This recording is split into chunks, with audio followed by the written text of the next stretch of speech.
अकोल्याहून आले साहेब, अकोल्याहून आले हे लक्षात घ्या। हिंदी में पूछना है। आपका क्या कहना है इस आंदोलन के बारे में? क्या बताएंगे? देखिए हम लोग यहाँ पर जो है वो इसलिए जमे हुए क्योंकि लोकल जो है वो उसमें ऐसा निर्णय लिया है गवर्नमेंट ने कि लोकल हम शुरू करेंगे, मगर कब शुरू करेंगे? जब तक आप 2 डोज नहीं लेते तब तक। आपको दुकान चालू करना है, 2 डोज लोगे तभी आप दुकान चालू कर सकते हैं। आपको मॉल में जाना है, 2 डोज लेना पड़ेगा आपको। मेरे पास में एक RTI है सेंट्रल गवर्नमेंट का, हेल्थ डिपार्टमेंट और जो सोशल वेलफेयर डिपार्टमेंट है उनको हमने भेजा था कि आप ये RTI में पूछा था कि वैक्सीनेशन सबके लिए ज़रूरी है क्या, तो उन्होंने बताया कि वैक्सीनेशन ज़रूरी नहीं है, ये कंपलसरी नहीं है, ये वॉलंटरी, आपकी अगर इच्छा हो तो ही आपने वैक्सीनेशन लगाना चाहिए। मगर एक तरफ जो है आपको दुकान खोलना है तो दूसरी तरफ आपको डोज लगाने हैं, तो ये ब्लैकमेलिंग है। आज अगर ये ब्लैकमेलिंग रोकने के लिए हम लोग यहाँ पर खड़े हुए। आपको मैं बताऊँ कि 27 जुलाई का जो है WHO का रिलीज है, पेपर रिलीज है। WHO ये कहता है कि अगर आप वैक्सीनेशन लगा रहे हैं कोविशील्ड, एस्ट्राजेनेका या जॉनसन एंड जॉनसन, तो आपको इम्यून सिस्टम डिसऑर्डर हो सकता है और उसकी जांच करने के लिए WHO ने अपनी एक जो है एडवाइजरी टीम बनाई है। अब मुझे आप बताइए कि आपको हो सकता है गुलियन बैरे सिंड्रोम। आपको पता है गुलियन बैरे सिंड्रोम क्या होता है? ये बात ही सामान्य लोगों को नहीं पता, जिसको GBS कहते हैं। गुलियन बैरे सिंड्रोम वो होता है, ये WHO कह रहा है कि आपको वैक्सीनेशन लगाने के बाद में गुलियन बैरे सिंड्रोम हो सकता है। अब ये सिंड्रोम क्या है मैं आपको बताना चाहता हूँ। ये सिंड्रोम है आपकी इम्यून सिस्टम जो है वो पूरी तरह से खराब कर देगा।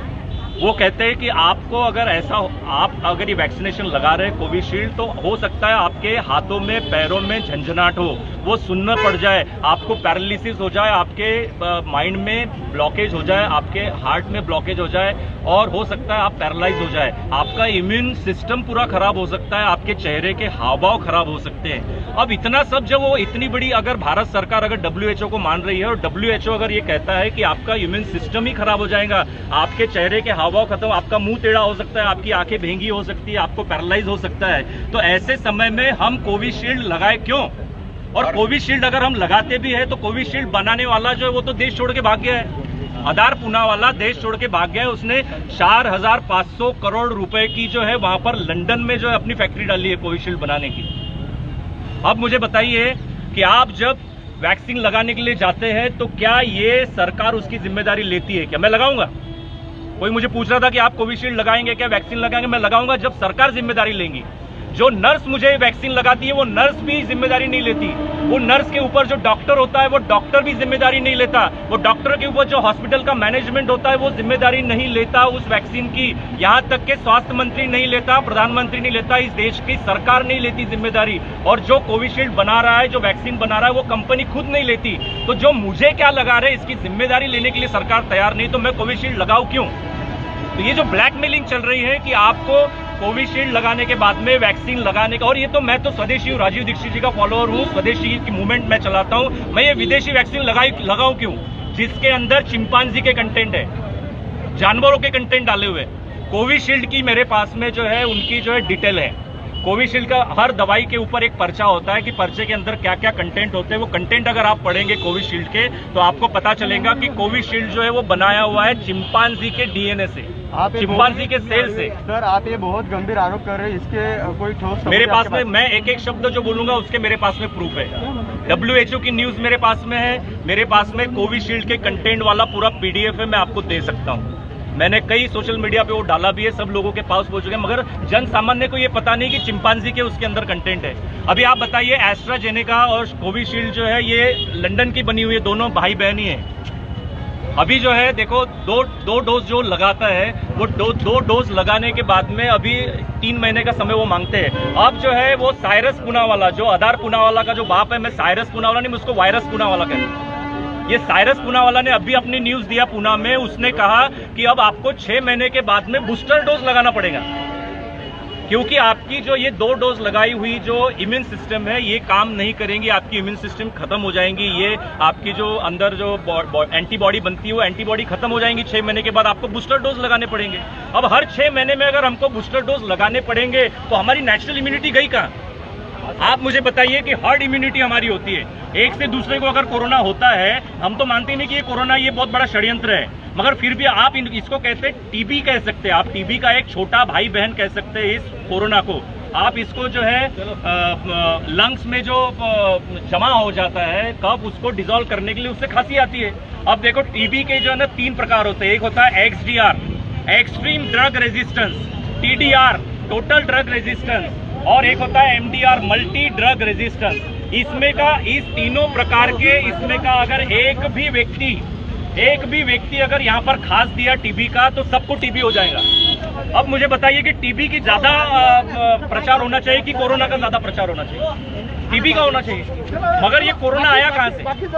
अब देखो कि आपको अगर पता चलता है कि एक पहली लहर आ रही है, दूसरी लहर आ रही है, तीसरी लहर आ रही है, चौथी लहर, भाई ये लहर आती कहां से? और आपने अगर उसको नंबर दे दिए हैं तो ये तो 100 भी हो सकते हैं, 1000 भी हो सकते हैं। आज 1.5 साल में आपकी और मेरी आर्थिक स्थिति, एक दुकानदार की आर्थिक स्थिति सब खराब हो गई। ये पैसा लाएंगे कहां से? और मैं तो ये कहता हूं सरकार से, मैं कहता हूं आप जिम्मेदारी लो, हम घर घर जाकर हम खुद वैक्सीनेशन ड्राइव शुरू करेंगे। और जिस देश में आयुर्वेद जैसी इतनी बड़ी एक पूरी चिकित्सा पद्धति हो, स्वदेशी चिकित्सा पद्धतियां हो, उस देश में हम एलोपैथी ले क्यों? मेरा शरीर जो है सरकार का दिया हुआ थोड़ी है, मुझे क्या सरकार ने पैदा किया है क्या? मुझे मेरे माँ बाप ने पैदा किया, ये शरीर मेरा है। मेरी अगर आपने तो बड़े बड़े बोर्ड पे लिख दिया, बड़े बड़े बोर्ड पे लिखा कि मैं जिम्मेदार हूँ, तो मेरे शरीर का भी मैं जिम्मेदार हूँ, मेरी तबीयत का मैं जिम्मेदार हूँ, मेरे परिवार का अगर मेरी जिम्मेदारी है तो मेरे स्वास्थ्य की जिम्मेदारी मेरी है। मुझे अधिकार होना चाहिए कि मैं कौन सी चिकित्सा पद्धति स्वीकार करूं। या और आपको अगर एलोपैथी ही शुरू करनी इस देश में, पूरे देश में, तो फिर सारी चिकित्सा के कॉलेजेस बंद कर दो। आप जो है आयुर्वेद के कॉलेज बंद कर दो, होम्योपैथी के कॉलेजेस बंद कर दो, नेचुरोपैथी के कॉलेजेस बंद दो, सब बंद कर दो, सिर्फ एलोपैथी शुरू रखो। सर, इस आंदोलन के बारे में अभी आपका क्या कहना है? देखिए, ये आंदोलन जो है अभी लोग बहुत डर रहे हैं, इतना डरा दिया है लोगों को कि वो घर के बाहर ही ना निकले। आप अगर आज गाइडलाइंस देखेंगे 15 तारीख के बाद की महाराष्ट्र गवर्नमेंट की, तो उसमें लिखा है मॉल चालू रह सकते हैं 10 बजे तक, दुकान चालू रह सकते हैं 10 बजे तक, मगर आपको जो है डोज लगाकर ही जाना पड़ेगा। ये जो जबरदस्ती है, ब्लैकमेलिंग, मैं कहता हूं कि एक तरफ तो आप आरटीआई में ये हमको दो मत कि ये कंपलसरी नहीं है। एक तरफ आप बोलते हैं कि वैक्सीनेशन कंपलसरी नहीं, दूसरी तरफ आप लोकल में हमको घुसने नहीं देते। तो हम लोकल में घुसेंगे और आज ही घुसेंगे। और ये अगर वो वैक्सीनेशन वालों को ही अगर उसमें घुसने देना चाहते हैं तो हम तो भारत सरकार को कहेंगे फिर टैक्स भी उन्हीं से लो जो वैक्सीन लगा रहे हैं। 50 करोड़ लोगों को अगर आपने वैक्सीन लगाया है तो टैक्स सिर्फ 50 करोड़ लोग देंगे, बाकी 70 करोड़ और 80 करोड़ लोग टैक्स नहीं देंगे जो वैक्सीनेशन नहीं लगाना चाहते। और आप जिम्मेदारी लो वैक्सीनेशन की। मुझे अगर कुछ होता है तो मेरे घर के लोगों को 5 करोड़ रुपए आप दोगे और मेरे घर के लोगों को एक को भी फिर वैक्सीन लगेगी नहीं। कौन सी सरकार लेती है वैक्सीनेशन की जिम्मेदारी? कोई नहीं ले रहा है जिम्मेदारी। अगर कोई शरबत भी पिलाता है तो वो शरबत पिलाने की जिम्मेदारी वो व्यक्ति लेता है कि शरबत में कुछ नहीं है, तो गवर्नमेंट इसकी जिम्मेदारी क्यों नहीं ले रही है?